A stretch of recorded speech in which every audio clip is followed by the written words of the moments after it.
Listo. Bueno, hoy nos encontramos otra vez en este espacio de intercambio con profesores de la UNL y agradeciendo la participación de Alejandro González. Alejandro es de la Universidad de La Plata, es colega de la red de ruedas que conformamos todas las universidades del país. Además es amigo, además estamos preocupados por los mismos temas y además estamos enloquecidos con la gestión, pero hoy se ha dado un rato para estar por acá, para compartir con nosotros una mirada sobre algún tipo de mediación tecnológica, así que muchísimas gracias, Alejandro, bienvenido a esta pantalla.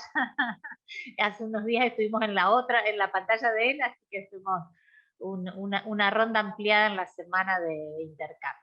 Así que con esa bienvenida nomás, me configuro en una colega estudiante de este microtaller junto a todos los que se han sumado, ¿sí? Bien, bueno, bárbaro. Desde ya, gracias, Ale, por esta invitación. Gracias también al equipo, a Florencia, con quien estuve interactuando. La verdad que buenísimo de compartir con ustedes. Como decía Ale, nos conocemos ya desde hace muchos años y vamos compartiendo los trabajos, las experiencias, que me parece que es lo que más enriquece lo que nosotros hacemos, sobre todo en temas relacionados con mediación con tecnologías y en particular educación a distancia. Esta invitación me gusta porque también, como decía Ale, trabajo mucho en la gestión, pero está más ligado a lo que yo hago no solo en mi parte como profesor, sino en la parte de investigación, ¿sí? Son temas que abordo desde ese lugar. Lo trabajo en mi facultad de origen. Yo soy licenciado en informática, especialista en docencia universitaria, y después me especialicé en educación a distancia, tengo un magíster en educación a distancia, y trabajo en el tema desde el año 2000, ¿sí? Puntualmente en este lugar donde estoy en la universidad del año 2004. Así que un poco esto para contarles el recorrido y entender un poco el enfoque de lo que vamos a ver hoy, ¿sí? Siempre relacionando un tema como es el que nos convoca, que es el de la simulación, para poder trasladarlo a nuestras clases. Y la propuesta que les traigo tiene que ver sobre todo con entender un poco cuál es la idea de la simulación, cómo la pensamos desde el espacio que estoy yo, cómo la gestionamos, porque también relacionado a mi rol que tengo en este momento, tratamos de armar un proceso de gestión sobre los simuladores, y que estos simuladores, creo que el tema que tienen es que sean accesibles para todos los y las docentes, ¿sí? La mirada puntual está puesta en eso. Entonces, primero, déjenme que voy a compartir la pantalla. Creen que debo tener como un montón de cosas abiertas, pero estuve probando. Ahí vamos, ¿eh? A ver. Bien. Les decía, mi idea es trabajar primero con algún concepto, después mostrarles algunos ejemplos y trabajar más en modalidad en taller. Yo calculo que van a salir varias consultas o varias dudas, bueno, y por ahí lo más rico va a estar en cómo lo abordamos. Primero entender, o lo que todos entendemos por la idea de simulación, que tiene que ver con una acción que tiene desde el marco más general, en imitar, ¿sí? O fingir que se está realizando alguna determinada acción, cuando en realidad no se está llevando a cabo físicamente en el mundo real. Esto está muy ligado también a esta idea de espacio y de tiempo, y mi motivación original de por qué trabajar estos temas tiene que ver con las dificultades que se encuentran en la educación a distancia, y en particular ustedes lo habrán vivido en la pandemia, que era el desarrollo de las prácticas en sí profesionales, o por ahí las prácticas que se hacen, más que profesionales, que se hacen en el espacio físico, ¿sí?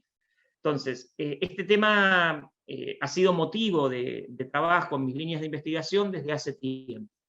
En particular de esta simulación del acto de fingir, porque uno podría hacer simulaciones a través de algún tipo de actuación, ¿sí? Por ejemplo, de algo, de representando algo. Yo en particular me voy a focalizar dentro de todo ese gran marco que es la simulación, en las que son educativas, en las que tienen un fin educativo, donde hay una intencionalidad educativa detrás, ¿sí? Donde está puesta esa estrategia docente, por así decirlo, que lleva adelante la acción educativa. Y tiene 3 grandes conceptos de esta simulación a la enseñanza que tienen que ver con el aprender asiento de Dewey, ¿sí? Esto de las personas aprenden, según este autor, interactuando con ese objeto de estudio, ¿sí? Pensado en su momento y su contexto en forma física. Aprendizaje situado de Frida Díaz Barriga, ¿no? Digamos, tiene que ver con un aprendizaje puesto en un contexto sociocultural. Y está totalmente relacionado con las teorías cognitivas, ¿sí? Y ahora después vamos a ver por qué, ¿no? Como lo trabaja sobre todo una profesora que era de la UNLP, que falleció hace poco, que es María Malbrán, que fue con quien yo me inicié en este camino, ¿sí? Que ahora en la actualidad sigue trabajando esta línea de Viviana Pérez. Entonces, estos 3 componentes son los que tenemos que tener en mente, ¿no? El aprender haciendo, el aprendizaje situado y las teorías cognitivas que vienen de atrás. Las teorías cognitivas tienen que ver, sobre todo las que nos interesan, con el procesamiento de la información, ¿sí? Cómo se procesa esa información para poder traerlo a esta simulación, ¿sí? Y ahí es donde lo que vamos a rescatar, y a los simuladores que a nosotros nos interesan, son estos simuladores que traten de utilizar estas 3 grandes ideas pensando en un determinado tipo de aprendizaje, ¿sí? Que se puede lograr. Básicamente los simuladores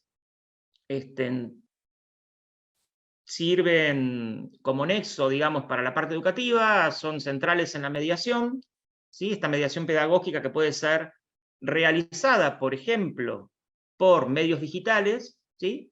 Y para eso tenemos que tener en cuenta qué modelo cognitivo subyace o está detrás dentro de este simulador, ¿sí? Por eso acá fíjense que en esta primera aproximación, que es de Salinas, ¿sí? Él habla de las características del contexto, el momento en el que se aplica, cuáles son los elementos instruccionales, ¿sí? Acá empiezan a aparecer las teorías cognitivas, cuáles son los roles que cumplen docentes y estudiantes, y cuáles son los mecanismos de verificación de que la simulación ha sido o no exitosa, o ha llegado a algún tipo de resultado que nos interesa. Esto pensado como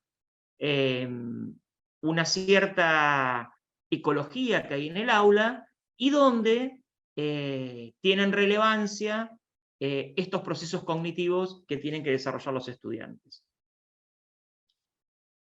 Pensando la simulación, vamos a seguir bajando en esto que yo les digo, y me voy a focalizar ahora en la educativa por computadora, digamos. Cuando pensamos en simulación, podemos pensar simulaciones de los que vienen de la ciencia de la salud, que es, por ejemplo, la simulación de recuperación de RCP, o una simulación como puede ser un hospital virtual, ¿sí? Como tenemos acá en la UNLP, donde se interactúa con objetos físicos en el espacio físico que pueden o no estar conectados a computadoras, que pueden o no estar mostrando un montón de condiciones que empiezan a amalgamarse entre la simulación física con objeto físico y con computadoras. Nosotros en realidad vamos a avanzar un poco más y vamos a tratar de pensar en aquellas simulaciones que son por computadoras y son, entre comillas, distantes del espacio físico, ¿sí? En una primera medida. Después sobre el final vamos a volver a meternos en el espacio físico. Entonces, básicamente, si nos pasamos a este tipo de simulación por computadora, todos deben darse cuenta, va a ocurrir algo que detrás va a haber algún tipo de inteligencia o algoritmo que va a tener que actuar en consecuencia en pos de. Acá viene la idea de cuál es ese modelo que subyace y quién es el que hace ese algoritmo. En nuestro caso, los docentes. Hacia ese lugar apuntamos. Algunas características interesantes de este tipo de simulación educativa digital, distante si quieren, ¿sí? Que tiene que ver con los conceptos que vienen de la simulación, que es de ensayar, ¿sí? Esquemas o diseños nuevos, explorar procedimientos, estructuras organizativas que en un momento físico probablemente no se logre. A veces la pandemia fue un ejemplo de por qué necesitábamos hacer prácticas, porque no podíamos ir al espacio físico, pero en el día a día nos pasa, y sobre todo los que vienen de ciencias biológicas o matemáticas o bioquímica, de que no hay espacio suficiente en los laboratorios, ocurre muy habitualmente, tienen que hacer turnos, contraturnos, ¿sí? Este tipo de cosas, no solamente ahí, en arquitectura, bueno, puedo hablar de muchas disciplinas. Entonces, poder tener ese espacio previo de simulación digital antes de finalmente llegar a ese lugar y realmente hacer, por ejemplo, la prueba de laboratorio, puedo ensayar, explorar, detectar problemas, probar, ¿sí? Para eso se requiere de los estudiantes de determinado entrenamiento y habilidades específicas, de datos, que puede ser poco o mucho, depende de lo que quieran hacer, y de modelos para probar ese sistema. Dicho esto, uno puede pensar en algún gran conjunto de formas de simulación educativa digital, que es hacia donde quiero llegar, ¿sí? Hay uno sobre el que yo voy a hablar y sobre el que trabajamos, que es el más accesible, que se llama historias ramificadas, que ahora lo vamos a ver. Yo puse ahí, después les puedo compartir este PowerPoint para que lo tengan. Historias ramificadas es una forma, que ahora voy a hablar, de generar simulación, que es puntualmente la que nos va a interesar. Pero hay otras que son más básicas, como las hojas de cálculo interactiva, que los que vienen de disciplinas relacionadas a la economía, a las matemáticas, las utilizan, y se pueden simular situaciones hipotéticas de proyecciones a futuro, por ejemplo. Modelos basados en juegos. Los modelos basados en juegos es una forma de simulación muy fuerte en este momento. El tema de aprender jugando a través de exploraciones, por ejemplo, en filosofía, que hay juegos de ese estilo, uno puede empezar a interactuar de otra manera con el objeto de estudio. Y el de que seguro conocen, y que también lo vamos a mencionar, el de laboratorios virtuales y remotos. Los laboratorios virtuales y remotos entran en este contexto de la simulación, ¿sí? Los laboratorios virtuales en general son los más conocidos de toda esta gama de simulación educativa digital, ¿sí? Y en general son los que más se parecen o más se aproximan al objeto real de estudio, ¿sí? Si yo miro esto en un determinado contexto, las hojas de cálculo son las que están más lejanas, en el sentido de, salvo que justo me dedica a eso, podemos simular determinado tipo de componente del mundo real. Los laboratorios virtuales se aproximan sobre todo al campo de la física, la química, la biología, que son los lugares donde se desarrollan, y los modelos basados en juegos en realidad atraviesan muchas disciplinas y va a depender mucho de si el juego está pensado con una estrategia didáctica, como yo lo estoy diciendo, de fondo, o es un juego que yo lo puedo adaptar a la enseñanza de algo, como SimCity, por ejemplo, para hacer algún tipo de presupuesto económico de un determinado problema.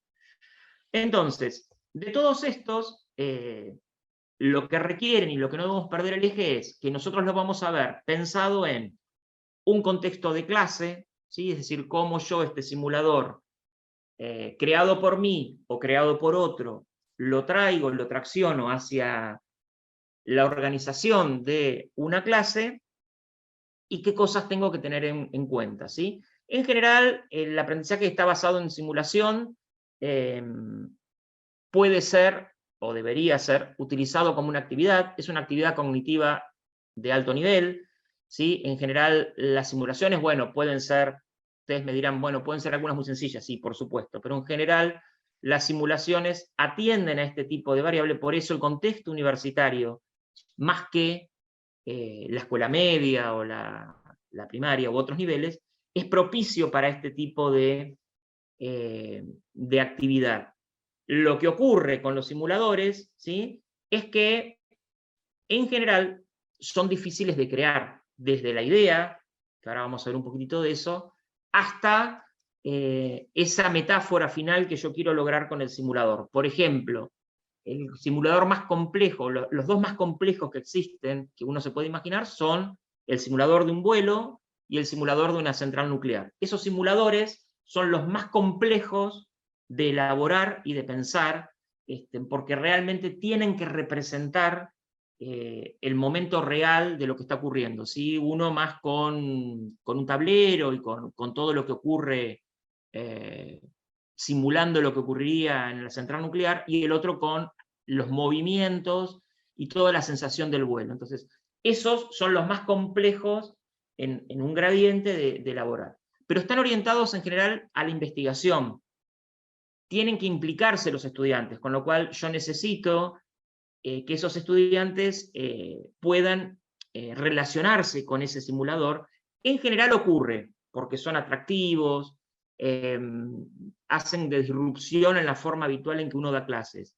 Se va a potenciar si el entorno que genero es constructivista, que es hacia donde estoy apuntando, que aborde problemas reales, ¿sí? Que se base en multimedia, que tenga un buen feedback y que los alumnos colaboren, ¿sí? En ese simulador, ¿sí? No solo interactuando y dando opinión, sino en líneas nuevas de construyéndolo junto con el docente.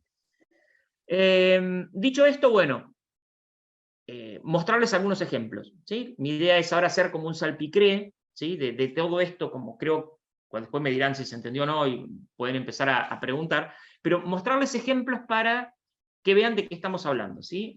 Voy a empezar por lo más conocido, la simulación de laboratorio, ¿sí? El PET de Colorado es el más conocido de todos, es un espacio donde uno puede hacer determinados tipos de simulaciones. Voy a ver si tengo algo abierto por acá, denme un segundo, los voy a ir abriendo para trabajar. ¿Sí? Esperen que me saco lo del Zoom de encima, que no me interesa. Poder trabajar con ustedes en alguna de las simulaciones que son más conocidas. Denme un segundo que vamos a volver acá. Creo que así lo recupero. Ahí va.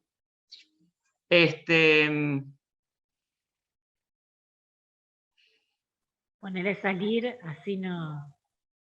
Sí, ya voy. Que tengo la otra pantalla arriba que no me deja. Espera, ahí voy. Ahí va. Listo, chao. Les decía que es el PET de Colorado, que es una de las que son más conocidas, ¿sí? Ahí va de vuelta. En acá es donde ustedes, bueno, pueden interactuar, entrar. Fíjense que básicamente esto es lo que les quería mostrar. Los que vengan de estas áreas, física, química, matemática, ciencia de la Tierra, biología, son los simuladores más conocidos que están en este espacio. Es un espacio que fue creado en su momento con lo que se conoce como Flash, y fue pasado a HTML5 para poder recuperarlos. Y hubo un momento donde no funcionaban, porque ustedes saben que caducó las licencias de Flash y el uso de Flash en la web, y en estos, que ahora ya están pasados a HTML5, se puede volver a trabajar de la misma manera que antes. Estos simuladores en general están en inglés, están en castellano, este en particular está en inglés. Este es uno de selección natural con conejos que es muy sencillo de utilizar, pero muestra rápidamente cómo ocurre y qué ocurre si uno incorpora variantes y demás cuestiones que tiene que ver con algunas pantallas que estoy mostrando acá. Este es alguno de los recursos, de los miles que hay en este lugar. ¿Qué más tienen acá? Recursos para profesores, ¿sí? Y tienen actividades, es decir, trae consejos para los profesores que tienen que loguearse y actividades para poder hacer en el aula. Porque el simulador en sí tiene una idea, tiene una concepción. Voy a volver un segundo a la presentación. Tiene una concepción, pero detrás lo tenemos que llevar al contexto del aula, ¿sí? En este que está acá, que bueno, les muestro, pero es bastante sencillo. En este que tenemos acá es otro muy, muy conocido, que es el estado de las materias, donde uno puede interactuar con diferentes elementos en los 3 estados de la materia, puede subir o bajar la temperatura, puedo simular qué pasa si pongo el dedo y hace una reacción, digo, este es bastante sencillo, pero permite analizar, el objetivo de esto es analizar los diferentes tipos de moléculas, ¿sí? Ahí está puesto justo con las moléculas de oxígeno, hay de argón, de neón, ¿sí? Entonces, acá lo que yo puedo empezar a ver es, no solamente cómo cambia de estado la materia, sino qué pasa con la composición molecular y con los átomos en cada caso. Este tipo de simulaciones que yo les digo están pensadas con la lógica de laboratorio, ¿sí? Y tienen una disposición, una entidad gráfica que es acorde y que la trata de acercar hacia el objeto en el cual yo estoy trabajando. Ese es uno de las claves en la cual la simulación se vuelve exitosa. Si yo logro simular o hacer parecer a ese contexto, ¿sí? Por ejemplo, como el fondo que tengo yo atrás, que en realidad no estoy, que me encantaría estar en esa playa, pero digo, tiene que ver con esto, ¿no? Tratar de generar esa simulación. Entonces, cosas uno puede hacer con esto. Bueno, nosotros en particular armamos, y esto para compartírselos y contarles, y de acá voy a mostrarles 2 ejemplos, con los años vinimos viendo que había muchos simuladores, pero eran poco usados, por así decirlo, ¿sí? Si ustedes se meten ahí en el PET van a encontrar de todo. Ocurren 2 cosas. Primero, son poco usados porque se complejiza en cómo diseña una estrategia de uso del simulador para el aula. Ese es el primer punto. Y el segundo punto es, no está el simulador que quiero. Esto es como el ABC en la simulación. No, pero yo no quiero simular cómo se descompone el estado y el átomo. Yo quiero ver de esa simulación en qué ocurriría si le pongo, no sé, detergente. Bueno, no está. O sea, es eso, no le puedo agregar detergente. Si le quiero agregar detergente a eso y ver qué pasa con el estado de la composición del detergente con el agua, tengo que armarlo. O sea, no está. Bueno, y ahí es donde empieza el problema con esto. ¿Habrá hecho alguien la simulación del agua con el detergente? La tengo que salir a buscar. Esto es lo primero que ocurre, ¿sí? Hay que saber buscar.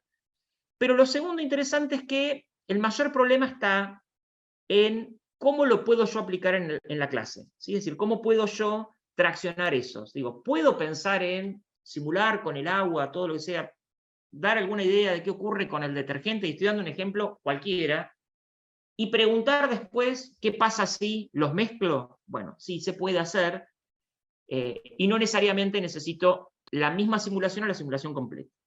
En este espacio, lo que van a encontrar ustedes cuando lo accedan es una variedad de diferentes simuladores, de personas que lo han creado, de proyectos de simuladores que están pensando los docentes, y de simuladores creados por los docentes, ¿sí?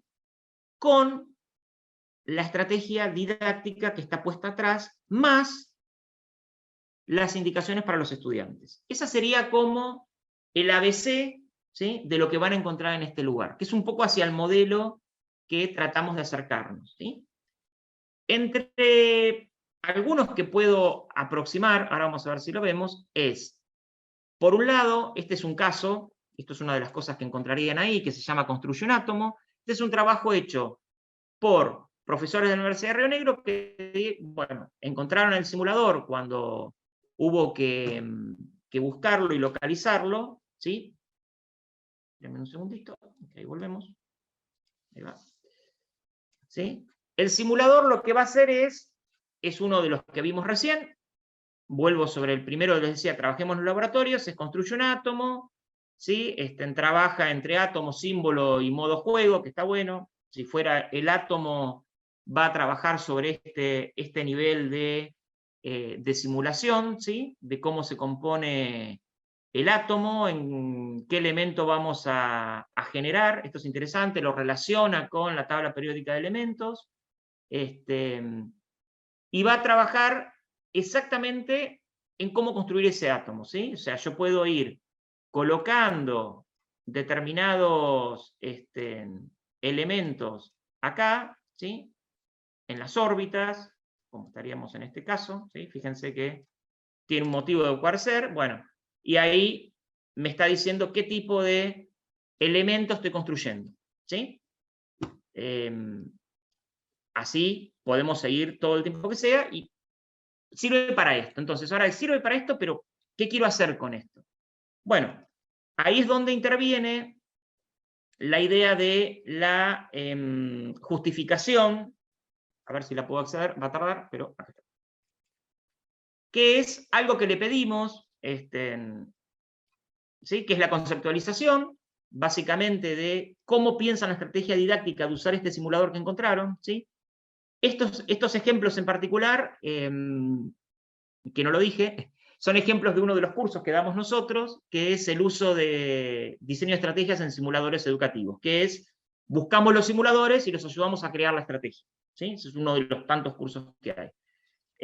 De estos hay un montón y los vamos seleccionando. Bueno, acá están las indicaciones con pantallas, cómo es la actividad, ¿sí? Que consiste en construir un átomo neutro y estable de 2 primeros periodos, ¿sí? Los que son del área probablemente lo encuentren la lógica, cómo es el diseño de la estrategia en el aula, cómo lo aplican, cada cuánto tiempo, cómo lo van a evaluar, etc.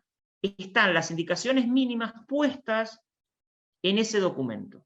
Y aparte, hay una guía para los y las estudiantes, ¿sí? Que es esto que estamos viendo acá, pero a ver si les puedo mostrar, que en general se lo pedimos que lo hagan en el formato de infografía, ¿sí? En este caso, una infografía en Genially, donde tiene que haber cuestiones claras para los estudiantes, para que entiendan cómo hacer y cómo realizar la actividad, ¿sí? O sea, aprovechamos y también le cambiamos la forma en la cual estamos comunicando, ¿sí? Le dan el acceso al simulador, consideraciones generales, cómo van a evaluar la actividad, este es un documento que se abre, en qué consiste la actividad, ahí está la consigna puntualmente para los estudiantes.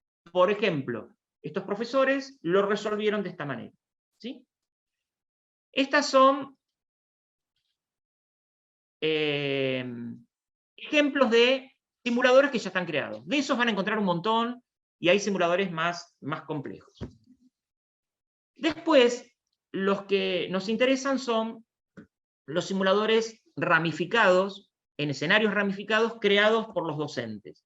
¿En qué se basan? En esta famosa idea de qué pasa si, que es exactamente la base sobre la cual están construidos los otros, ¿sí? Lo que pasa es que los otros tienen una carga visual y grados de libertad en hacer lo que uno quiere, que se empieza como a ocultar el verdadero origen, porque digamos, si yo quiero volver al del simulador, de probar todas las combinaciones posibles de toda la tabla de periódica de elementos, es un flor de laburo. Bueno, hay una manera de hacer eso, ¿sí? de poder relacionar la cantidad de neutrones, protones, y el elemento químico, pero hay un modelo cognitivo detrás, ¿sí? Entonces, acá es igual. Lo que hace esto es volver a un estadio inicial, ¿sí? Imagínense que ustedes tienen que crear un simulador de cero, porque no encuentran el que quieren, y créanme que pasa, y es el ABC de ese curso. Entonces, uno empieza a diseñar esta estrategia. Y esa estrategia se diseña pensando en un simulador que lo organizo de determinada manera ante determinadas situaciones. Este que está acá, que les voy a mostrar, que es un simulador que empezó siendo realizado en una herramienta que seguro conocen, que es H5P, con videos interactivos. Después apareció en el medio escenarios ramificados, que ahora les voy a mostrar otros.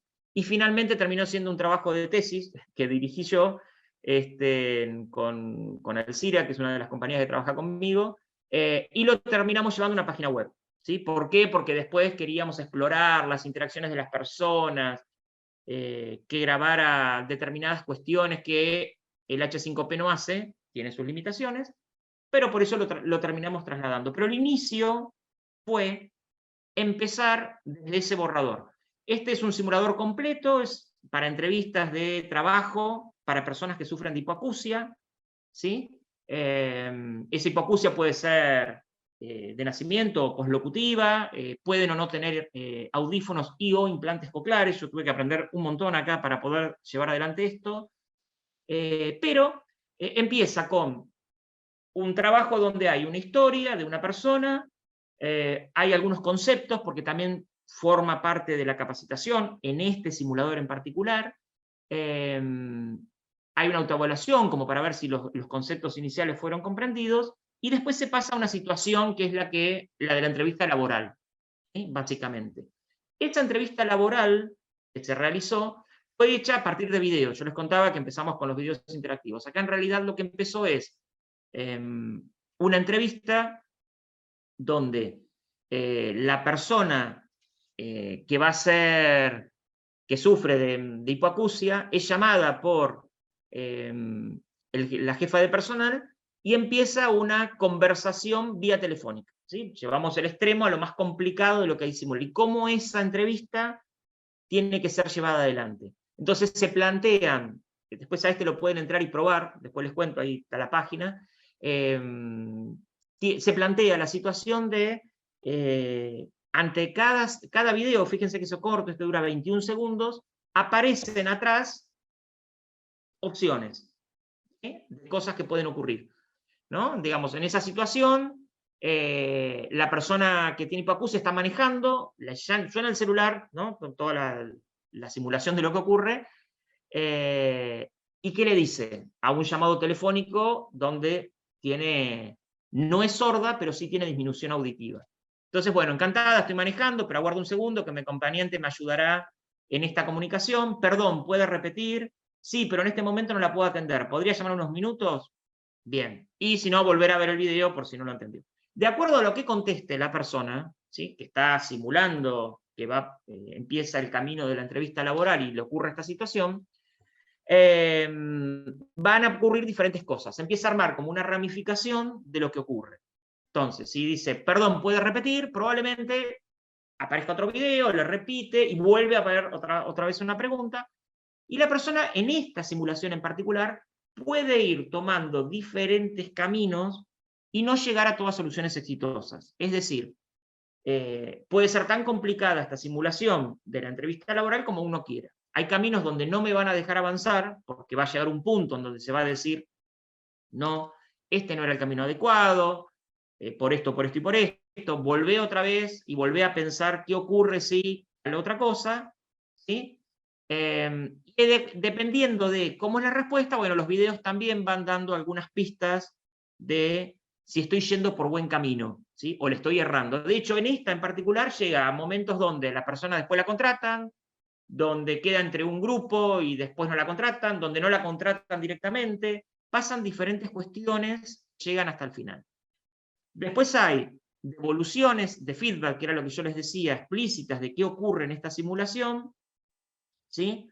Por ejemplo, en esta dice, si no te sientes seguro de escuchar correctamente, es una buena excusa para decir que estás manejando, para pasarle a tu celular a un oyente y que te haga, ¿sí? O sea, esa fue la correcta, digo, ahí le estoy mostrando cuál era la correcta, es decir la verdad. Básicamente, la cosa acá va en, digo, les cuento el final de la historia, va en no ocultar que escucho poco, sino todo lo contrario, ¿sí? Entonces, bueno, eso es parte de la estrategia que subyace a esto, ¿sí? ¿Por qué no es la mejor respuesta? Se le explica, se le vuelve a intentar, ¿sí? A veces cuando el recorrido fue muy largo ya, no se vuelve al principio para empezar todo, sino se vuelve a un punto donde la cosa se empezó a errar, ¿sí?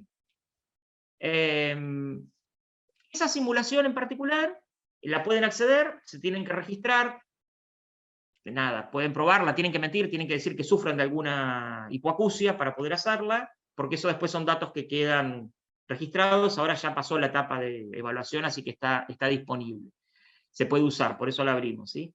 Pero digamos, este es un tipo de simulación. En ese sentido, aparecen muchas más simulaciones creadas por los docentes.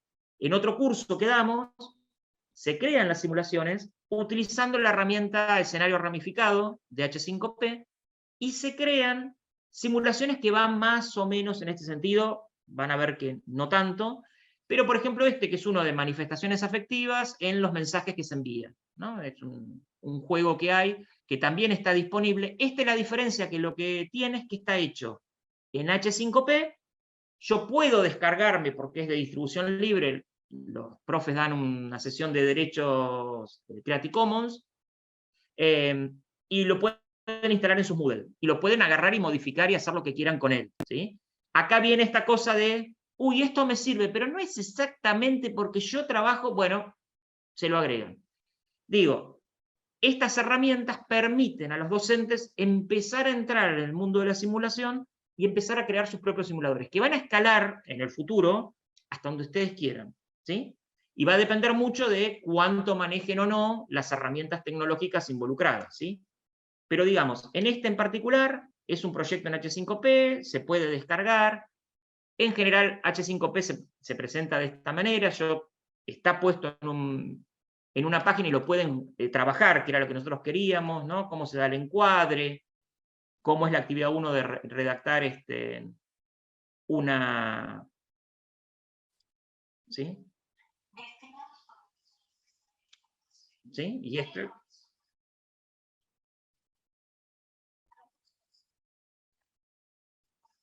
En este en particular, que lo traje, en este hay audio. Empiezan a empezar a aparecer los elementos multimedia que empiezan a hacer la simulación más amigable en cuanto a lo que se puede lograr, digamos. Va a depender mucho de cuánto ustedes pueden manejar estas interfaces para trabajar, ¿sí? En este en particular está muy focalizado en el texto y en el audio, es una de las características que tiene este simulador. En este otro, que es un simulador de clases de pilates, que es deporte. Deporte es otra área que sirve muchísimo la simulación y no son de las que más se encuentran, ¿sí? Este de deporte es un simulador de clases de pilates, tiene las posiciones, hay una... Esperen que lo maximizo ahí. Hay un propósito, bueno, este tiene más explicación del propósito, los objetivos, ¿no? Hay diferentes formas de relacionarlo. Avanzo un poco.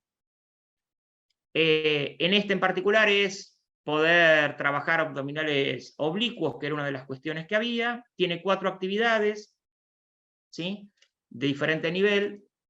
Hay una. Este está basado en videos. Este lo que hace es mostrar videos de los ejercicios, que hay que mirarlos, son súper cortos, pues son marcar el ejercicio en la clase de pilates, ¿sí? Y después, todos los que están acá, ¿sí? Que son parte de lo que hay que conocer, empiezan las preguntas, ¿sí? Las preguntas empiezan, fíjense que es el mismo método de ramificación, ¿sí? ¿Qué ocurre si contesto bien? Esa a propósito, porque la había visto, justo la pegué, ¿sí? Después, cuando no es correcta, me vuelve otra vez a preguntar, este es otro distinto, este vuelve sobre las preguntas hasta que lo adivino, y después sigue avanzando. Entonces ahora pone música y dice si esa música es correcta para el ejercicio del cual vengo contestando bien, ¿sí? Y empieza a complejizarse nuevamente la estrategia de simulación.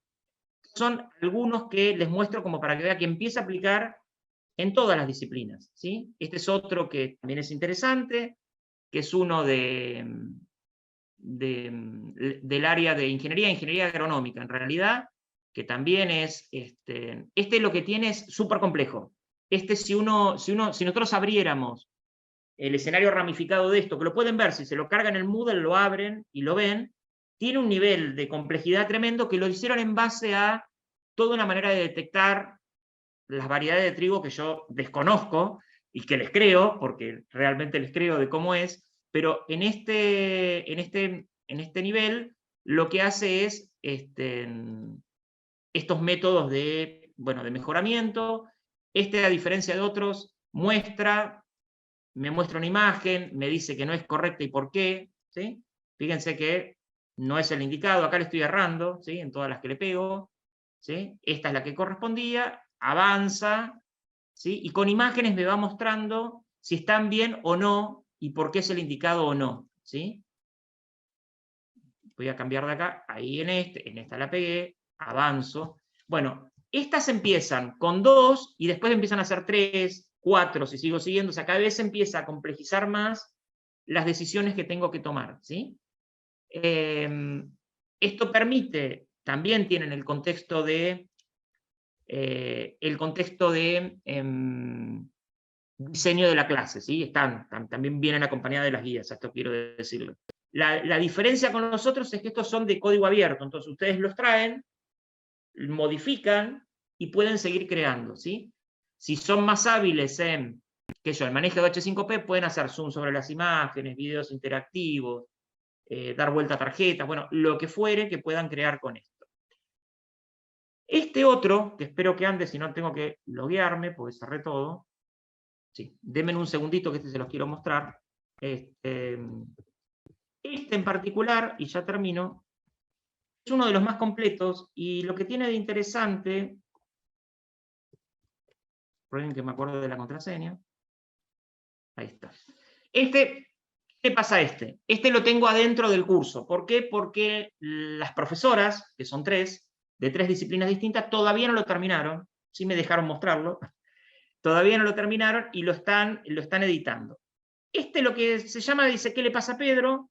Que es para alumnos de medicina y farmacia. Lo que hicieron es enganchar esas dos disciplinas en una historia. ¿Sí? Esta historia de Pedro, que es un señor de 74 años, que está con la familia, que tuvo una noche rara, que pasó algo, y hay una situación, y dice, bueno, ante esta situación, ¿dónde voy? ¿Voy a la farmacia o voy al médico? Empieza con algo sencillo, ¿sí? Podemos elegir cualquiera de las dos. Cualquiera de las dos va a llevarnos por caminos diferentes. Supongamos que esta que elegí me pone en el rol de médica. Entonces voy para el lado de la medicina, ¿sí? Este tiene sonido incorporado, ¿sí? Llama. Entonces, bueno, los iconos acá para escuchar la conversación, simulan la conversación.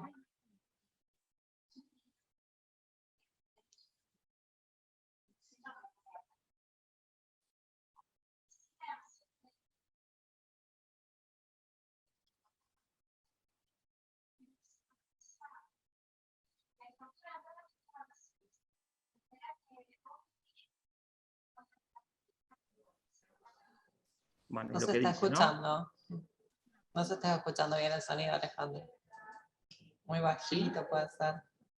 Sí, puede ser, sí.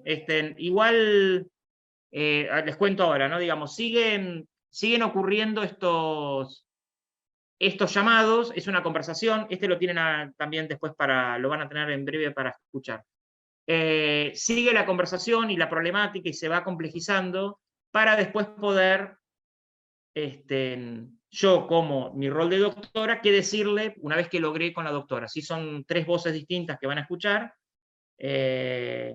por ejemplo, le digo que voy por la casa y no que se quede tranquila, con lo cual actué bien, y así voy a poder seguir avanzando en esta historia que es larga, después aparecen videos, aparecen imágenes interactivas, fíjense, ¿sí? En este caso, ¿sí? Otra vez audio que no van a escuchar, pero no importa.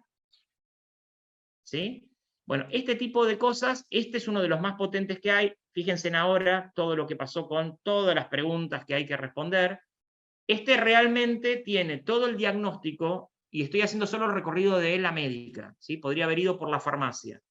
Entonces, todo esto nos va a llevar, y se los quería mostrar, insisto, porque es uno de los más desarrollados que hay en este momento, y está hecho por tres profesoras, ¿sí? Que son dos chicas que son, una es médica, otra es de farmacia y otra es enfermera, ¿sí? O sea, son las personas que hicieron este desarrollo.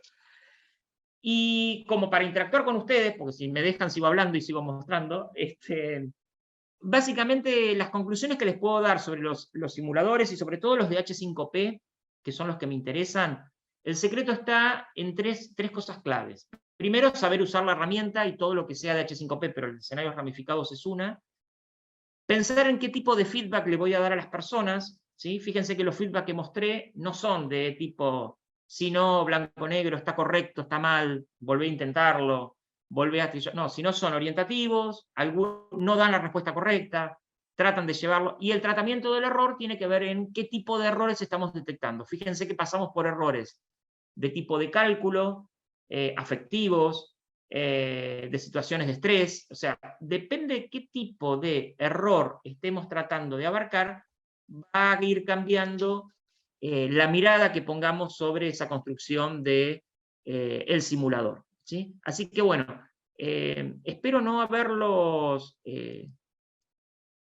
hecho mucho lío, que hayan entendido un poco la idea y que puedan recorrer el observatorio, que recorranlo, va creciendo. En general, por ahora venimos semana a semana, pero después mes a mes nos han mandado de todo desde el lanzamiento, así que lo estamos filtrando y lo estamos ubicando. Pero un poco la idea es que ustedes tengan un lugar de referencia en ese observatorio que les decía, para encontrar algunos simuladores que se den idea de qué es la simulación y saquen ideas, saquen estrategias, tanto para construir la clase como para pensar en cómo decírselos a los estudiantes, que ese es otro problema, ¿sí? De que realmente sea efectivo el traslado hacia los estudiantes. Este uso de infografías para los estudiantes también resulta atractivo, ordena, porque a veces hay que explicar mucho, y no hace falta explicar tanto, uno puede poner algunas indicaciones generales con cosas claras desde cómo hacerlo, cuándo, si me van a evaluar o no, si tiene nota o no, todo lo que ocurre con el uso de esta simulación, ¿sí? Así que bueno, nada, hasta ahí lo que les quería contar.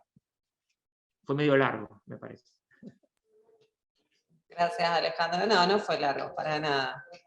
Me imagino que habrá preguntas entre los presentes. Hoy nos está acompañando la Cátedra de Didáctica General de la FUC, de la Facultad de Humanidades. Hay estudiantes presentes. Cuando uno cursaba didáctica, bueno, ya hace muchos años, mirá si hubiera un simulador para dar clases, cómo no. Un camino de bifurcación para poder practicar un poco el oficio docente. Bueno, abrimos el micrófono a ver si alguno de los profes presentes o de los estudiantes también quiere participar.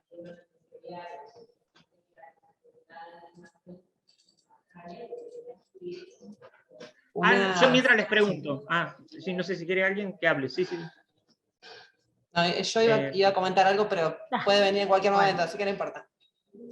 Ale, yo te iba a consultar, a ver, porque esto que comentaba Florencia, ¿no? Que el recurso de simuladores siempre fue visto como, bueno, aplicaciones informáticas que eran como inaccesibles para como digo yo, los docentes terrenales, que trabajamos todo el día con estudiantes y donde uno por ahí no, quizás no tanto ahora, pero no tiene esta rutina de indagar la cocina de el armado de los simuladores, ¿no? ¿Cómo, con tu experiencia en trabajo junto a docentes, cómo trabajás esa interfaz? Digo, porque vos acá nos mostraste como dos lugares. Uno que problematiza la propuesta de enseñanza, porque si no más o menos no tenés saber qué hacer, por más que después tengas las tecnologías, no sabes cómo trabajarlas. Y la otra, cómo visualizás ese trabajo junto a los docentes con esa cocina, ¿no? Si esa cocina está más abierta que antes o está más cerrada, ¿cómo ves eso? ¿Qué parte de esa experiencia nos podés compartir? Mira, ahí la experiencia, Ale, que hay, primero, una de las cosas que también les dejo ahora para preguntar, ahora después me dicen si usan los simuladores y cuáles, es una cosa que me interesa saber, es empezar por ese lado, empezar si usan, si saben lo que es, y a partir de ahí empiezo a problematizar en cualquiera de las dos instancias, ¿no? Tanto para el diseño de este cambio de forma de pensar la clase y la estrategia, como para construirlo. Empiezo a problematizar en cómo damos clases y de qué otra forma podríamos resolver esas prácticas que a veces, o por distancia, o por multitud, o por falta de recursos, no pueden ser llevadas adelante, o por peligrosidad, que también las hay, no pueden ser llevadas adelante.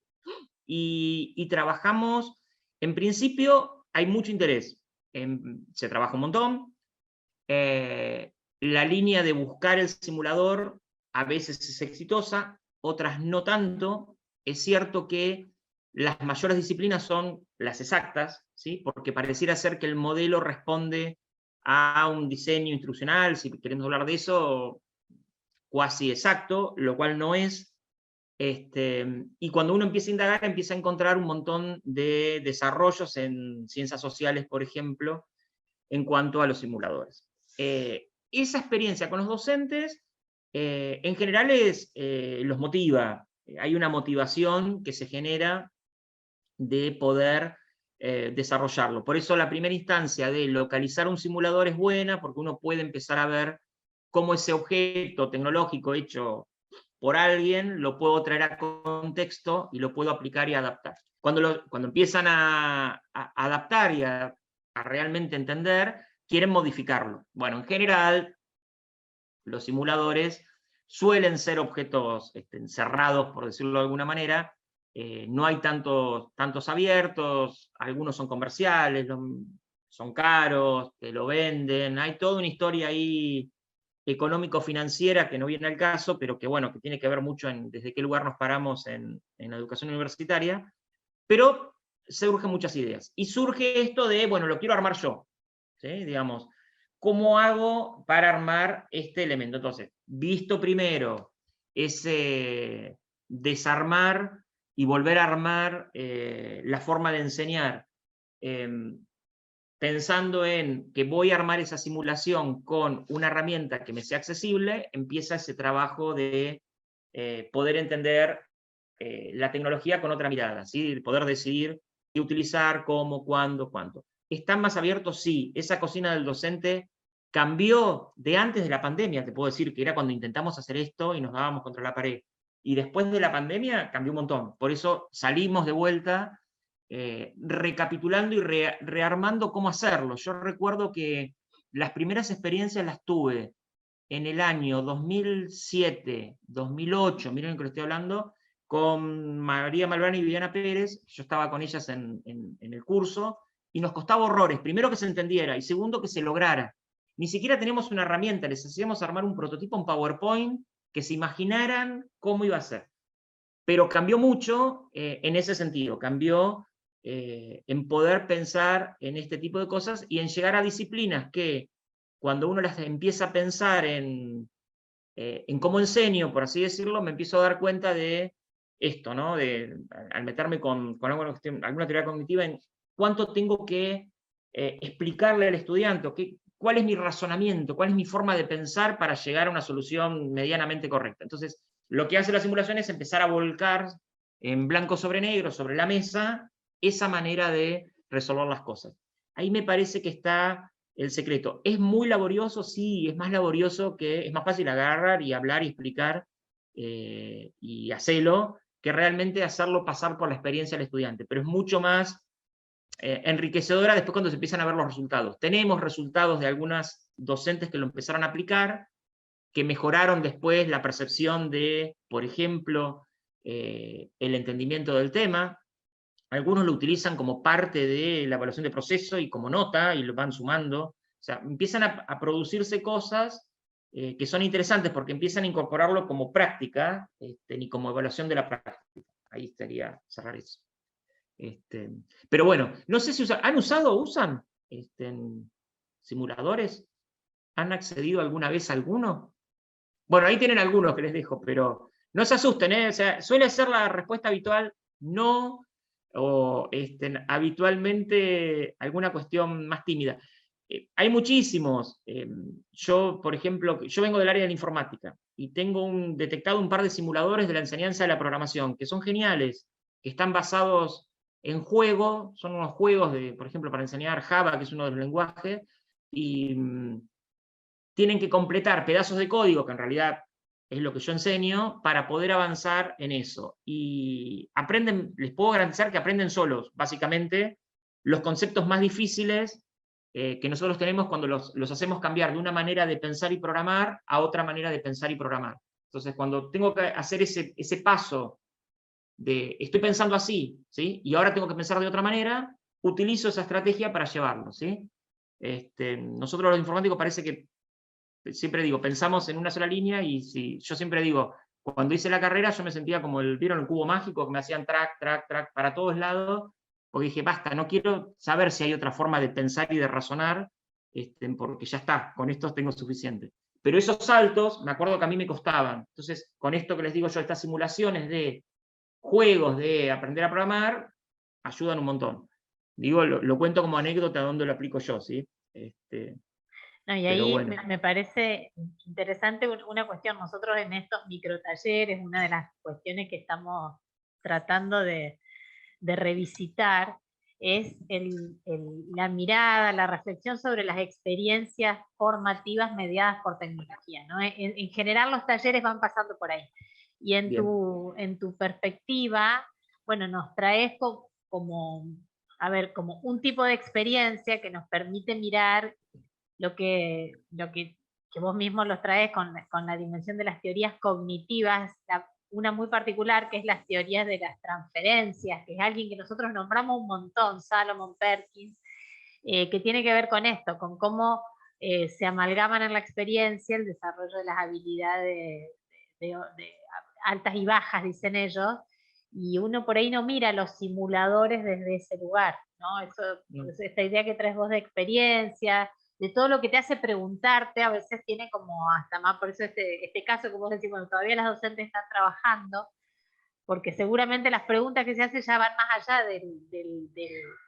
del contenido disciplinar en sí, sino en la comprensión de los estudiantes, ¿no? Entonces, eso me parece que en los casos que vas compartiendo, lo volvés a traer, ¿no? Cómo analizar pedagógico-didácticamente una experiencia, más allá de la estrategia, ¿no? Sino siempre pensando como en el otro. Pero bueno, me quedo con eso que es interesante, independientemente de esas aplicaciones. Y sí, esa forma de pensar que uno tiene que ir como codificando con estas nuevas lógicas, es interesante. Ahí hay algunas intervenciones, pueden hablar los que están escribiendo por ahí. Noelia también, bueno, Flores también. Ivy Maneiro, que no lo estoy encontrando en pantalla, pero había compartido algo en chat, decía que en la cátedra de educación ambiental utilizan en Rhodes, cree que ese es el nombre, que es un simulador para ayudar para aprender, digamos, a ayudar a frenar el cambio climático.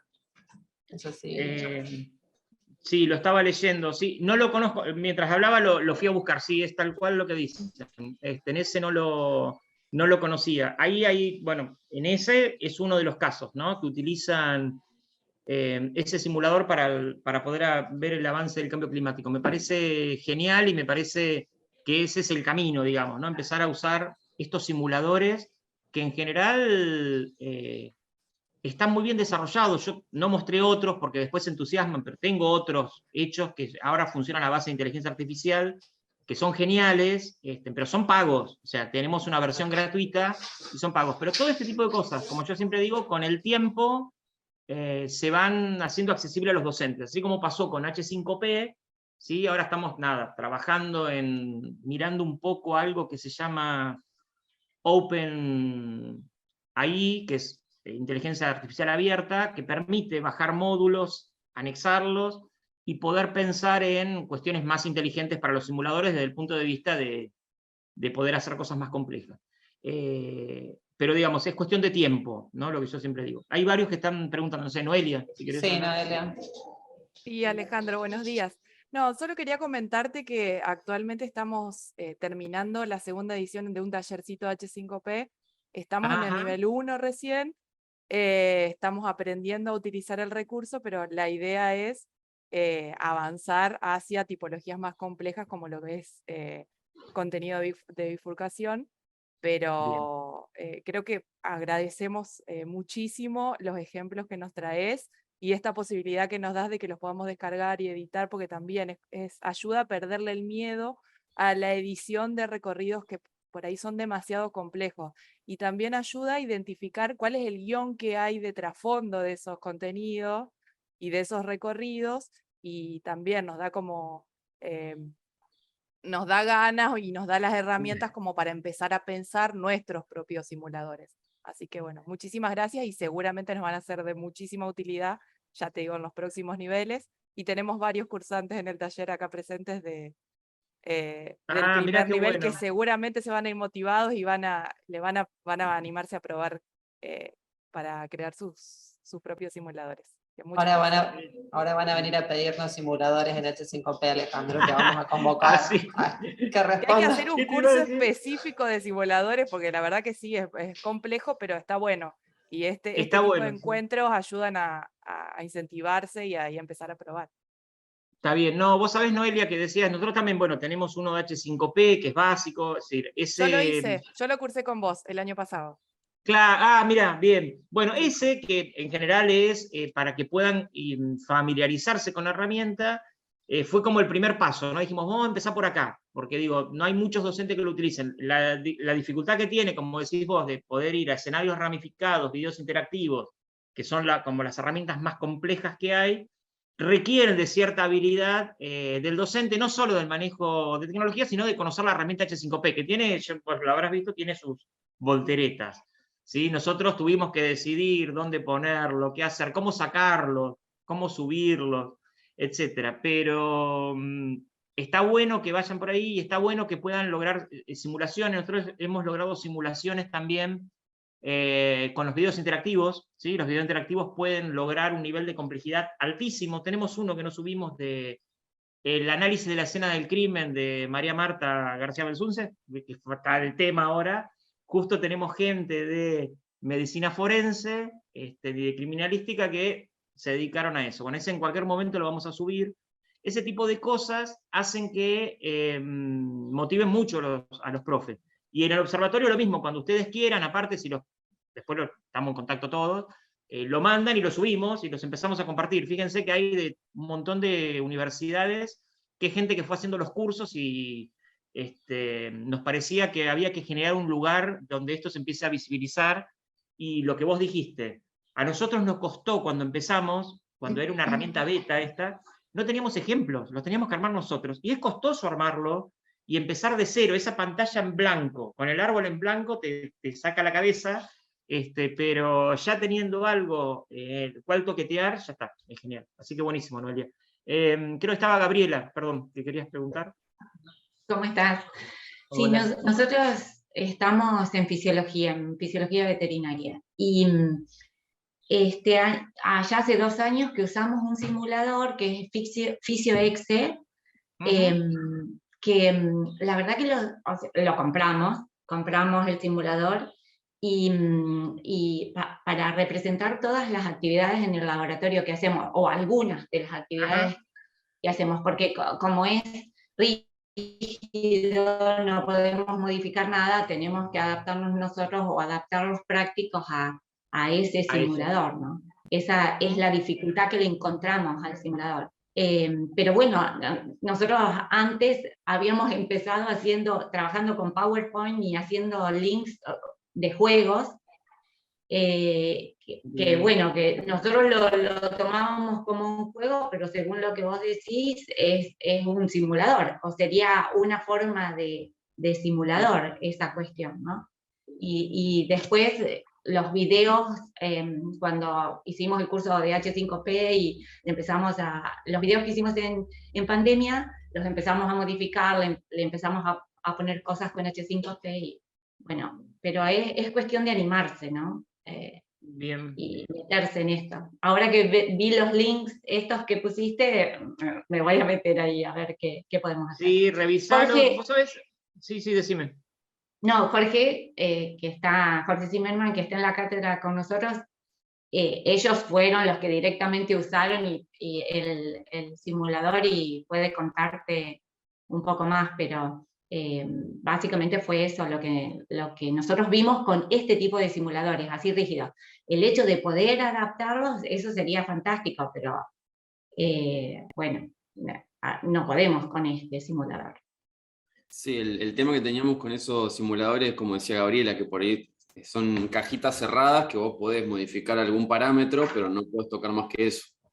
Lo que por ahí veo es que, por lo menos con lo que vos mostrás, Alejandro, es que por ahí para representar un proceso fisiológico o algo, es muy difícil para trabajarlo, digo, con H5P o con algunas de esas herramientas.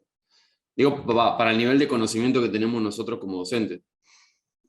Bien, Jorge, está bueno lo que decís. Vos sabés que sí, depende. Lo más importante es primero tener ese diagrama del proceso fisiológico del razonamiento que hay detrás. Después Sí. Lo otro, sí hay que trabajar un poco el tema de qué medios elegir, digamos, qué cosas yo elegiría para representar eso. Si es una imagen con zoom o no, si es un video, si es una imagen interactiva. Digo, empezar a clasificar eso. Muy probablemente sí se vuelva de como que quiero, después les voy a dar el de farmacia y medicina, porque empieza a incorporar toda la multimedia disponible y accesible desde H5P. pero uno puede empezar con algo básico y después empezar a escalarlo, ¿no? Animarse a decir, bueno, si el proceso es a través de imágenes, vamos, y después le ponemos video, y después le ponemos otra cosa, porque es el mismo árbol que se arma donde uno después puede entrar en cada uno de esos casilleros y modificarlo, cambiarlo. Es un proceso que lleva tiempo. De entrada no sale muy básico como los que están viendo, pero nosotros venimos observando que a medida que pasa el tiempo y lo reeditan y empiezan a crecer de una manera muy fuerte, y tiene que ver mucho con la formación, ¿no? Esto de entender H5P, de agarrar una herramienta y entenderla en profundidad. Esos son como mis consejos, porque con una sola herramienta haces un montón. Nosotros cuando dimos de simulación, que yo expliqué el árbol, que es complejo, es el más complejo, el de escenario ramificado es el más complejo. Un grupo de docentes, esto que les cuento de medicina, se quedaron solo con el video interactivo, que era como un anexo, porque eso venía de otro curso. Pero lo explotaron de tal manera que lograron hacer la simulación perfecta solo con ese recurso. Y lo que vos decías, esto de que son cajas, sí, esto pasa todo el tiempo, son cajitas en que no las podemos modificar. Por eso hay que tratar de buscar, y no hay muchos, eso sí ya es casi un trabajo de investigación, ¿qué simuladores hay en código abierto? Hay pocos, no quiere decir que no los hay, yo los vengo encontrando. ¿Sí? Como siempre, nacieron primero por las áreas de física, aquí vengo encontrando algunos bastante buenos. Pero van a aparecer más para mí con el tiempo y nos va a permitir modificar, que es lo que queremos hacer, ¿no? O sea, poder hacerlo accesible para los docentes y que ustedes puedan armar esos recorridos. Estaba pensando en veterinaria, no lo tenemos subido, ya lo van a pasar. Hay uno que está muy bueno, que es la simulación de una visita al veterinario, va con un gato, lo lleva, qué sé yo, y hay videos, y después hay preguntas sobre imágenes, ¿no? No me acuerdo, ahora no me acuerdo, pero si lo agarro de vuelta lo saco. Había distintos tipos de sarna, y qué sé yo, que digo, hasta yo aprendía mirándolos, y de cuáles son las cuestiones más comunes en la clínica de pequeños animales. Y hay uno que es de grandes animales que también lo están desarrollando. En general, tratando de resolver situaciones de la práctica presencial que no pueden ser llevadas adelante. Acá, por ejemplo, la Facultad de Veterinaria, sí, tiene un montón de estudiantes, pasa lo mismo en agronomía, entonces están buscando simular esas prácticas previamente, para que vayan más preparados y ir y realmente tomarles como un examen in situ ahí, habiendo practicado en el simulador. Esa es un poco la idea que están haciendo. Eso también está bueno. Tratando de aplicar esto de híbrido virtual que estamos ahí todos dando vueltas. Sí, Gabriela. No, que acá en veterinaria la clínica tiene armados videos interactivos en los que, por ejemplo, todo lo que es el material quirúrgico, pueden aprender sobre el material quirúrgico yendo a distintos lugares, con preguntas, con imágenes, con videos, de cómo, por ejemplo, hay un video de cómo vestirse para ingresar al quirófano, después cómo manejarse dentro del quirófano. Esas cosas están buenas y ayudan mucho en esto, por la cantidad de estudiantes. Si ven eso antes de ir al práctico presencial, está muy bueno, ¿no? Facilita mucho el aprendizaje. Sí, totalmente de acuerdo, Gabriela. Buenísimo que tengan eso, que son cosas que antes no pasaban, no se hacían, o bueno, se explicaban oralmente, o con, no sé, con el estar presente. Y esos mismos, si los tienen armados, pueden empezar a ensamblarlos en el árbol ramificado, digamos. Uno puede darle una potencia mayor, de mayor complejidad a esa misma situación que están viendo en el video. Esa es un poco la idea de por dónde ir con esto, ¿no? Lleva tiempo, eso acuerdo, ¿sí? Hace falta recolectar varios recursos que seguro tienen, es cuestión de, yo siempre digo, de imaginarlos o de representarlos de otra manera. Va un poco por ahí. Bien. No me acuerdo si había alguien más. No. Julia, tenías la mano levantada, si quieres compartir. Sí. Yo había levantado la mano y después la bajo porque cuando estamos en Zoom y quedan todas las manitos levantadas, Me acuerdo de la imagen de la escuela en general de primaria donde están los chicos así, con la mano levantada, buen rato. Entonces, por eso la bajé. No, Alejandro, muchas gracias por la generosidad de ofrecernos tantas alternativas a los que estamos incursionando en nuevos estilos, ¿no? Y no, que compartir una preocupación, porque en realidad vos señalabas esto de que lo dijiste varias veces y a mí me parece que es necesario, esto de, bueno, necesitamos conocer la herramienta mucho, porque mi preocupación es que aparece mucha posibilidad de armar, de construir, de generar, y lo cierto es que no sé si todos los docentes somos conscientes que es una herramienta, y así como la otra vez trabajamos en clase con los chicos, yo soy integrante de la cátedra didáctica, y bueno, yo les decía, trabajamos la pregunta, la importancia de la pregunta en clase, la importancia de la consigna, en cualquier formato. Si uno tiene claro su campo disciplinar, qué es lo que querés enseñar, a veces que se hace agua, ¿no? Cualquiera sea el dispositivo, si pienso en un simulador o si pienso en una pregunta oral, esa es mi preocupación, ¿no? Que a veces que nos apresuramos a generar otros formatos. A mí me encanta, bueno, las chicas saben, porque soy así cuadradista para estas cosas, pero me encanta y quiero incursionar cada vez más. Imagínate que el Genial me cuesta, así que imagínate lo que son otros. Quería hacer el curso de las chicas de H5P, HP5, y no pude. Pero quiero decir, a mí me encanta, pero sé que es necesario tener en claro qué queremos trabajar, ¿no? ¿Cuáles son las preguntas que quiero? Yo escuchaba recién a los colegas de veterinaria, para que no sean, digo yo, problemas de juguete, como decía Edith Lewin en su momento, generar situaciones que en definitiva no problematizan, que quizás que las pueden hacer más interesante a la clase, más copada, más dinámica. Pero esto que vos señalabas de generar aprendizaje significativo, de advertir cogniciones distribuidas y todas estas cosas, ni hablemos de la formación profesional, ¿no? Si uno no conoce su campo así, o si tiene un posicionamiento, bueno, ¿qué quiero enseñar acá? ¿Qué me interesa problematizar y demás?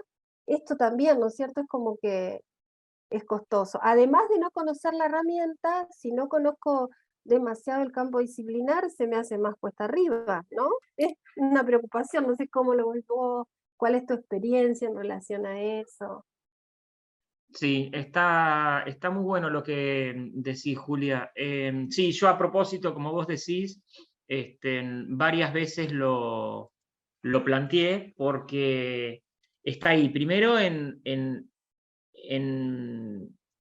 qué es lo que voy a enseñar y cómo lo quiero enseñar. Eso es fundamental. Lo segundo es esto, lo de las preguntas, ¿no? Preguntarse, hacer que para el estudiante sea un poco... Yo siempre voy a lo dialógico, como no sé, lo socrático, ¿no? Hacerte preguntas más que darte respuestas. Esto es un poco la idea que motiva al estudiante a moverse en cualquier lado. Y como decís vos bien, lo puedo hacer hablando. O sea, no necesito nada más que el hablar y el hacer atractiva la clase en ese sentido. Yo lo que creo es que es costoso en este sentido, poder pensar en eso, que sabemos que en el día a día y muchas veces hablemos de lo presencial típico, no es así. Es difícil que todos los docentes conozcan en profundidad el campo de conocimiento y puedan relacionarlo, porque esto lo que ocurre con estos simuladores es se vuelven interesantes cuando puedo hacer preguntas interesantes y complejizar al otro, pero yo necesito ampliarme, necesito salirme de mi cajita, como yo siempre digo, ¿no? Es decir, yo cuando enseño programación también me es muy difícil porque estoy muy enfrascado en que aprenden a codificar, pero tengo otras asignaturas donde puedo empezar a relacionarlo con otras áreas de conocimiento. Me parece que está ahí. En ese lugar es el que hay que trabajarlo. Después puede usar el dispositivo que fuere. Este en particular me resulta atractivo a mí, ¿no? Digamos, para la práctica, y sobre todo la práctica profesional, un poco lo que decían de cómo me visto, qué hago, ese tipo de cosas que son hasta de lenguaje no verbal, por decirlo de alguna manera, lo podemos trabajar y simular. Me parece que ahí está la potencia de la herramienta, y para qué yo lo usaría, ¿no? O para qué cosas lo estoy usando.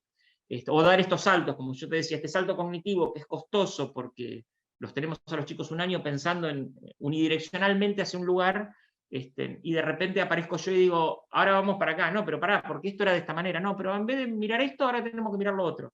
Bueno, ese tipo de cosas me parece que son los momentos donde ese dispositivo hay que pensar, bueno, si es justo lo adecuado. Pero me parece que la simulación va por ahí, Julia, me acuerdo con lo que decís, ni acuerdo en que se puede trabajar, pero requiere de estas habilidades, ¿sí? Es decir, conocer bien el campo donde estoy trabajando, cómo me relaciono y el para qué, ¿sí? Qué cosas puedo hacer para que se logre ese aprendizaje y salir de la forma más habitual, ¿no? La transmisiva, que es la que estamos todos siempre inmersos, es un poco eso, ¿no? Empezar a mediar esa forma de enseñanza. Así que bien, no, está muy bueno lo que planteaste. Bueno, muchas gracias por compartir. Ahí lo Sí, que perdón, sí interrumpí recupero, algo. no, quería como recuperar esta idea que apareció en la presentación de también pensar las herramientas como mediadoras didácticas. Yo creo que hay profesores que no se hacen las preguntas hasta que que tienen que empezar a guionar un entorno con sentido didáctico. Entonces, quizás problemáticas que los que venimos del campo de la pedagogía, de la didáctica, las tenemos incorporadas, otros perfiles profesionales no. Entonces, a lo mejor la pregunta aparece cuando tengo que diseñar pensando en el aprendizaje de los otros. Entonces, eso creo que es una de las cuestiones que aparece en esta propuesta que nos trajo Alejandro de mirar desde otro lugar el simulador, ¿no? Justamente corriéndonos de la herramienta, sino pensarlas como también mediadoras didácticas fuertes, donde las dimensiones de la tecnología también nos atraviesan, porque nos ponen arriba del escritorio los lenguajes, las representaciones, las percepciones, que es los que venimos de la educación tradicional, fuertemente basada en la oralidad y en la percepción de la gestualidad y de lo físico, a veces no lo problematizamos, ¿no? Entonces, me parece que eso es como potente de esta propuesta que nos ha traído Alejandro para pensar, ¿no? Sí, pensar en la experiencia, porque muchas veces también hablamos de simuladores y uno se concentra mucho en la herramienta, en la actividad, en la consigna, y se supone que es acreditar algo. Justo en estas semanas estábamos hablando con colegas que están cursando un taller que estamos dando virtual sobre diseño de la enseñanza en ambientes tecnopedagógicos, y hablaban de las dificultades que tienen también para instalar otro tipo de prácticas académicas con sus estudiantes, que cuando salen un poco del molde exposición, evaluación, trabajo práctico, digamos como que también los desconcierta, y hasta, bueno, la gente de fisiología animal que está hoy acá contaba que se han enojado los alumnos porque les han pedido cosas distintas. Entonces, bueno, nada, también tener en cuenta eso, corrernos un poco de lo que hacemos siempre, genera preguntas, como decía Alejandro. Ahí te pones de nuevo a sacar el piloto automático y ponerte a pensar otra vez en quién está con vos aprendiendo. No sé si hay alguna pregunta más, si no ya estaríamos más o menos llegando a la hora. Yo un comentario, sí, perdón, breve. Sí, Virginia. Bueno, muchas gracias, Alejandro. No, yo también, digamos, estoy como, no estoy imbuida en el mundo de la simulación, pero escuchándote me parece que me quedó algo claro que un dispositivo de simulación es la construcción de un guión. Y me parece que en ese punto es interesante porque obliga al docente a hacer explícitos un montón de cuestiones que que en otros formatos los tenemos tan incorporados que, bueno, se naturalizan y tener que construir este guión para diseñar una experiencia, que es un poco la idea que me llevo de este taller, implica principalmente volver explícitos muchos criterios, decisiones, supuestos, expectativas respecto de quién es el otro, etcétera, para poder construir ese guión. Así que, bueno, me quedo con eso, digamos, y me parece muy potente para pensarlo en simulación, pero también, como decía Julia, en otros dispositivos que se pueden también armar, qué sé yo, hay quizás trabajos de campo u otro tipo de formatos que implican como el mismo ejercicio didáctico. Muchas Bien. gracias. No, bárbaro, Virginia, sí, tal cual. Es esto, es decir, poder pensar esas acciones, como decía Ale también y Julia, de cómo estoy enseñando. Digamos, hay, en general, bueno, yo también, desde que hice la especialización en docencia, empecé a problematizarme. De hecho, fui porque estaba problematizado y me daba cuenta de que había aprendido a dar clases como me habían enseñado y yo sabía que no estaba bien. No sé si no estaba bien, no era lo que yo quería hacer. Y no sabía cómo en resolver esa situación, y si lo que estaba haciendo estaba bien. Después me di cuenta que sí, pero bueno, tenía que animarme a dar ese salto. Acá siento lo mismo, y es cierto lo que vos decís del guión. Les comparto, no les mostré, pero les comparto una última vez algo, a ver si lo puedo mostrar, si no se me complica demasiado, es lo que vos decías, esto, que no se los mostré. Si esto estoy mirando acá, ese guión, estoy mirando el árbol famoso que yo hablaba, de la simulación de Pedro, que es la más compleja. Voy a seguir haciendo zoom, ¿sí? Me voy a ir metiendo fíjense lo que es la ramificación. Ese es el razonamiento de los dos caminos. Este es un camino y este es otro camino que no hicimos, de la farmacia y la medicina, y lo que están haciendo ahora en esta última cosa es los están uniendo, ¿sí? Digo, pero fíjense cómo esta complejidad, y sigue por acá, de cosas, de caminos que puedo tomar en ese razonamiento. Digo, es otra cosa interesante que trae esta herramienta, que es un poco lo que decía Virginia, lo del guión. O sea, me estoy guionando toda esa forma de pensarlo, y tratamos de hacerlo desde una mirada, como les decía recién, constructivista, ¿sí? Es decir, tratar de ver, fíjense que no había un único camino. De hecho, no hay un único camino. Hay otros que, si yo se los muestro, son más lineales. En general, los que vienen de las exactas, ¿no? Empiezan, se hablan, y todos hay una única solución posible. Bueno, yo lo pongo en discusión cuando veo eso, y digo, ¿y qué pasa si vengo yo y te digo, bueno, entonces cambia? Bueno, entonces, y ahí empezamos a discutir un montón de cuestiones que tienen que ver, ¿no?, con esto de las teorías, el conocimiento y las cuestiones tan acabadas positivistas. Entonces, esto permite mostrar esas líneas de razonamiento y de forma de ver la enseñanza. Nada, eso. Me disparaste eso, se los iba a mostrar y me había olvidado.